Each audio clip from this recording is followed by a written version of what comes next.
Hi, this is Jay for Full Time Devils. As you may have noticed, there's a big sort of movement going on at the moment. Unfollow United, with a lot of United fans unhappy at the owners, at the direction of the club, and at the fact that what's going on the pitch isn't great and something needs to change. So what a lot of fans are calling for is for people to unfollow Manchester United's official social media accounts. It's something we've been discussing on the channel, and we've asked you to get involved. We've asked you to send us your videos, your opinions, because this channel is about you, it's about the fans, and we want to know what you think about this idea. With me today is George Baker. Now, George is one of the founding members of FC United of Manchester. Now, that was the club that fans got together in, was it 2005? 2005, yeah. 2005. United fans got together to create this club, to sort of protest against the Glazers' ownership of Manchester United. So George, thanks for coming on to Full Time Devils. I'm going to go back to the start. 2005, I think, was when the Glazers took over, and obviously you got involved in FC United. Just tell us a little bit about how that all came about, how you got involved and how it started. Well, obviously there was a lot of talk about the Glazers potentially coming in to buy the club, and the way they were planning on doing it was, I mean, the fact that it was any person coming in to try and own Manchester United privately whilst it was a PLC was what a lot of fans didn't want. But obviously what we later found and how the Glazers ended up purchasing the club upset a lot of people as well. But in January 2005, whilst a lot of talk of this takeover was going on and it seemed increasingly likely, there was an article in Red Issue, the fanzine, about what we could potentially do if such a takeover was going to happen. And one of the suggestions was to set up a breakaway club by the name, with the working title FC United, and that club would therefore serve as a club that disaffected United fans who didn't want to pay in to a United that was owned privately could go to until perhaps something else until someone else either came along or a different deal was struck for the ownership of the club. And it wasn't just the takeover, really. It was a lot of United fans for many years had been fed up with the atmosphere at Old Trafford being, quite very low key compared to what it used to be like. The matchday experience became very hollow for a lot of people. You were paying through the nose to get there. There was no atmosphere. There was people telling you to sit down if you even attempted to get up. Not stewards. Stewards would tell you to sit down as well, but your own fans behind you telling you to sit down because they can't see or whatever, or you're being too loud. The policing at away games, the extortionate wages which we had to pay year on year in price increases for tickets, being chubbed constantly as well. It was just, as good as the success was at United, it came at a price in the sense that a lot of fans were unable to enjoy watching the club they love and support and have been supporting for decades, and it just came to a head. We'd fed up with a lot of aspects of modern football, and the Glazer takeover was effectively the final straw. How difficult was that for you as a passionate United fan to step away from going to the games? I know you obviously still care about United, still a United fan, yeah. But to stop going to the ground, to the games that you've been going to all your life. It was gut-wrenching, but at the same time, I was still quite young myself, and I know it would have been far harder for dyed-in-the-wool Reds in their 40s, 50s who'd had season tickets since the 70s, 80s, whenever, and decided to give them up, and with no guarantee they'll ever get them back, because Old Trafford was still selling out the majority of the games and keeping a lot of local and working class fans out. So I think it was far harder for a lot of people I've since got to know at FC United who were going home and away, and for all of a sudden decided that they'd made a promise that they wouldn't give a penny to any Glazer-owned United, and suddenly they had to put their money where their mouth was and stop going and transfer to the very depths of non-league football. Do you still follow United in terms of like watching the team? We all do. I mean, the vast majority of FC United fans are still proud Manchester United fans, and it's in your blood. You can't get rid of it. You're a Red for life. But a lot of us won't pay in to something that we created a club in the image of what we want Manchester United to be. You know, a club that looks after looks after its fans, looks after its supporters, provides affordable football, does a lot of, you know, develops links with the local community, and looks after its fans before it does anybody else. And we're called FC United of Manchester, which is a rejumbling of Manchester United FC, if you like. We're playing red, white, and black. We sing United songs because this is our way of showing that we're Reds for life, and that despite what's going on in the boardroom, we still love the club and the club that we've supported since birth. And we don't feel. I mean, FC United means a lot of things. It means different things to different people. Some people come along they see it as a second club. Some are, you know, full on FC. Some people have been United fans who walked away long before the Glazer takeover, but have refound their love for football through going to a club where they stand alongside like-minded Reds.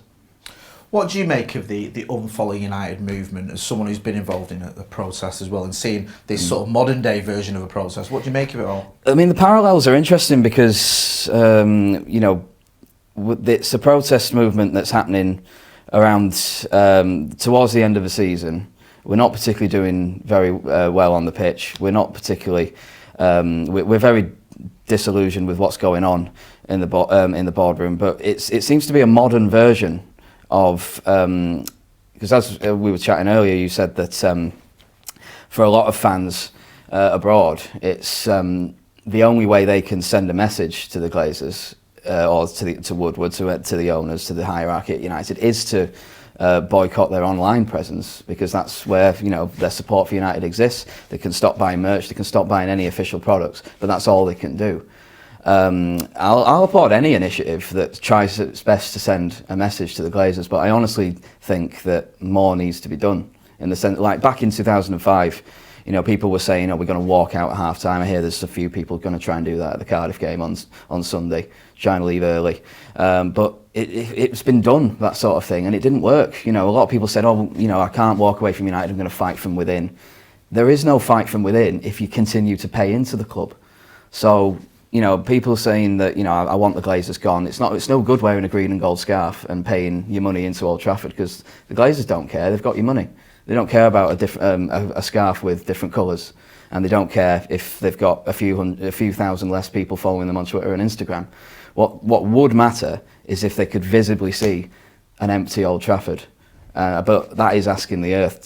For 70,000 people to no longer go and watch United, I don't think it's realistic. And it's one of the reasons we walked away in 2005, because we realised that any fight from within would just be futile. So we might as well fight from outside and build something else in the image of what we want Manchester United to be. So, like I say, I'll applaud anyone who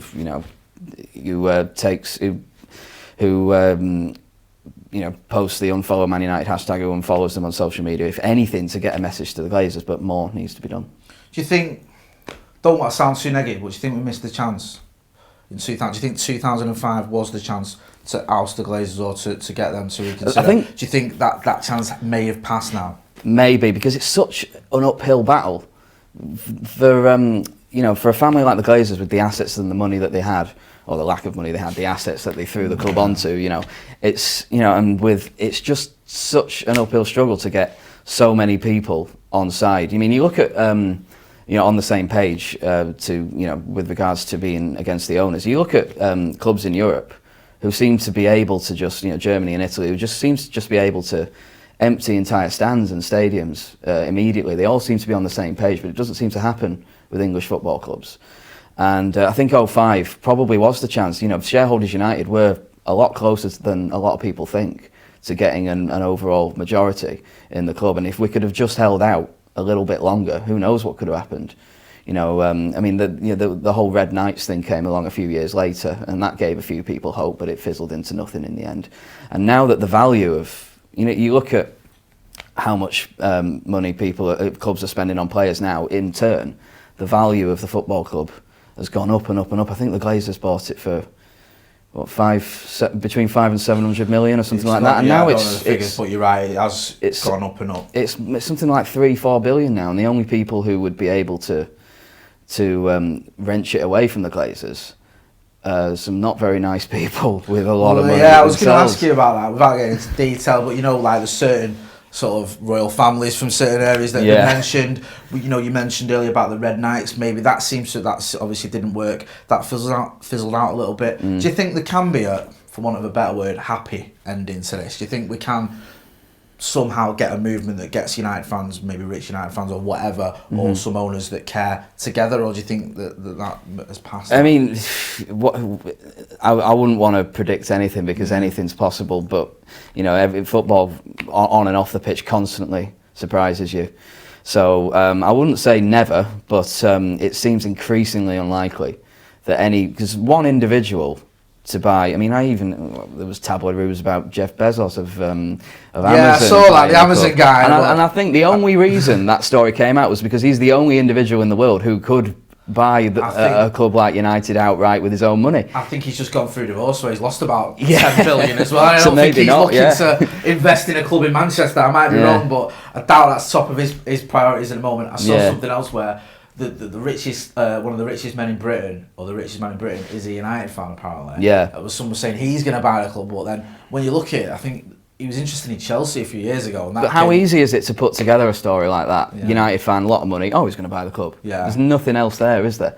In order for even the Glazers needed their assets and the fortune of the family to buy the club. It's the Saudi royal family, and that's effectively a consortium of people. They're the only people who look realistically like they might buy out the Glazers. It needs to be a collective of people to get that money together, it seems. So I honestly don't know. I don't think the fans are capable of getting enough because, obviously, Sheffield United turned into Must, who in themselves gave up the fight against the Glazers a couple of years ago, even releasing a statement saying, we're done, there's nothing to oppose anymore. And that was really that was really disheartening for a lot of us at FC and for a lot of people who who proudly love United, hate Glazer. It kind of quelled any dissent when the leading fan groups were coming out and saying we're not fighting that fight anymore. So I honestly don't think there's much of a desire among the fans to certainly club together and buy the club, and it wouldn't be realistic anyway if there was. So I honestly don't know. I mean, I see a lot of Twitter posturing going on. I don't care about the human rights abuses of the Saudis as long as we can buy Ronaldo back and stuff like that. And it's all Twitter posturing at the end of the day. It really would be a moral dilemma. Do you replace the devil with the devil? I mean, I've backed myself into a corner over that one when I was taking the moral high ground over City's owners. So I think exactly, and that would go out the window, wouldn't it? I'd have to reconsider my position if those things came to United. Yeah. You've obviously been there in 2005 and seen some of the division that you've had between fans as well, between United fans, and I see a lot of that going on at the moment. Sort of, what do you make of that? United fans almost arguing with each other about how best to fight this or to battle this. Do you think is that something that you've seen that's disappointing, or do you think it's just sort of part of the course, you just got to expect it sort of thing? A bit of both. I mean, fighting on any club is disappointing. It's and I've seen more of it than most because with it, I nailed my colours to the mast in 2005. I said I'd never go while the Glazers are there, and I've been a member of FC United ever since. And that is a classic example of red on red tension. A lot of people didn't like the course of action that we take. You can't leave the club behind. You can't. You got to get behind the lads. You got to stay and fight in some other way rather than going to support what is essentially a different football club. But that's just not how we see it. And we put our arguments across. Other arguments come forward. Other Reds sympathise with us, and they get attacked by other Reds for sympathising with us. Other Reds then come forward saying, look, we're all Reds. There's no. I've seen it's been constantly like that for the last 14 years, and there's been infighting within FC United as well. It's a fan-owned club. It's a democracy, and therefore you're going to get arguments from both sides as to the direction they want the club to go in, from the perspective of it as a non-league football club. So it is par for the course, effectively. Particularly at FC United, like I say, it's a democracy. Everyone's got an opinion. Everyone's got a say. We can vote. We elect our own board members. We vote on resolutions and initiatives for the club to follow. And so therefore there is a lot of debate and argument. So we're used to it. But and I think it's not just United that have that problem, is it? Right, I mean, the top six, if you like, they all have global followings. They all have issues with each other. So I think it's par for the course for supporting a football club rather than supporting United. We were talking off camera before, and I was saying to you, I respect you, George. I respect what you've done, and people will be watching this. You may have watched the podcast. I was talking about this the other day about. I get it. I get saying that, enough is enough. I've got to take a stand, and I might be a bit of a hypocrite here, but it was something that I struggled with, and I was like, you know what? I was here before the Glazers. I'm going. I've been going since I was a kid, and I want to take my kids and all the rest of it.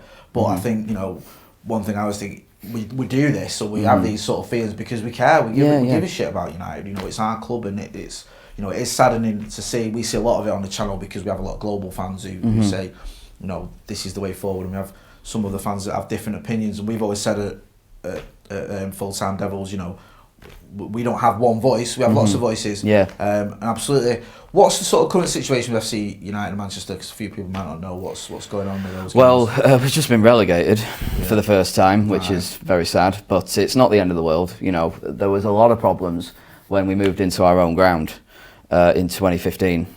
We moved to our own ground at Broadhurst Park. As we just won the league as well. We've just been promoted after 7 years. Is that North Manchester? Is it? Yeah, in Moston. Moston, yeah. Yeah. We've just been promoted as well from the Evo Stick Premier League after 7 years. So our fourth promotion in 10 years, essentially. But there was a lot of money that needed. We ourselves borrowed a lot of money in the sense that we had a community share scheme, where fans put in a lot of money, which they'll eventually get back. Once the club is making an operating profit.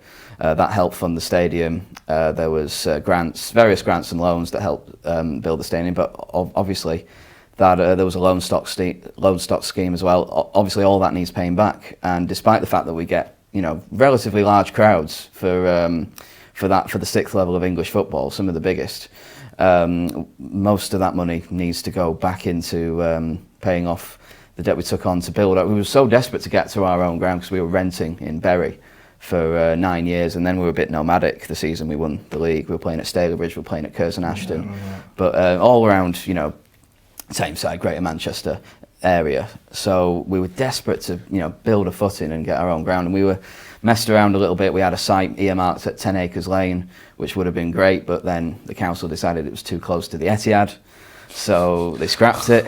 What possible problem could have emerged from having? But even when we moved to Moston, moved to Moston, which is a good few miles from the Etihad, we still, it's a bit of a distance. For a time, we weren't allowed to play at the same time as City, really? For fears of clashes on trams and stuff like that, and traffic congestion. It was nonsense.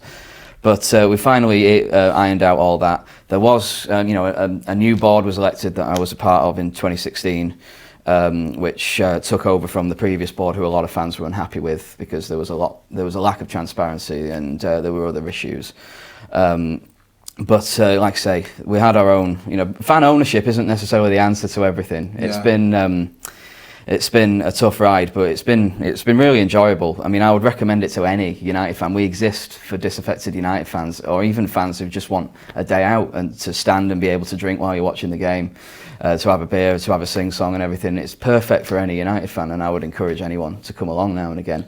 And what you were saying earlier about, you stayed along after the Glazers and continuing to renew. You won't find anyone at FC who judges. You might get a few sanctimonious comments on Twitter now and again. It's surely not on Twitter. Yeah, I don't believe people that you can have misbehaving sanctimony on social Twitter. media. Fancy that. But you will not get anyone looking down on you for continuing to go to Old Trafford. I know plenty of lads at FC who've drifted back because they've had kids and they want to take their kids to Old Trafford like their parents took them. And it just pulls on the heartstrings too much. The draw is too much to go back for some people, and that's absolutely fine. We can always have more people through the gate at FC, but there'll never be anyone who says, no, you go to Old Trafford, you're not welcome. There'll never be that. That's good to know. And I think, we're seeing it recently. I know a few people who are going, I think Salford off to Wembley, and a few people saying there's a chance to have a bit of a, old school day trip. But George, it's been fascinating talking to you, mate. I appreciate you coming on the channel, problem, sharing your story. And I wish you all the best of luck as well with FC United of Manchester. As I've said before, this is your channel, and we want to hear anyone's thoughts on the Unfollow United movement or anything else to do with Manchester United. So please do get involved in the comments and don't forget to subscribe as well. Thanks for watching.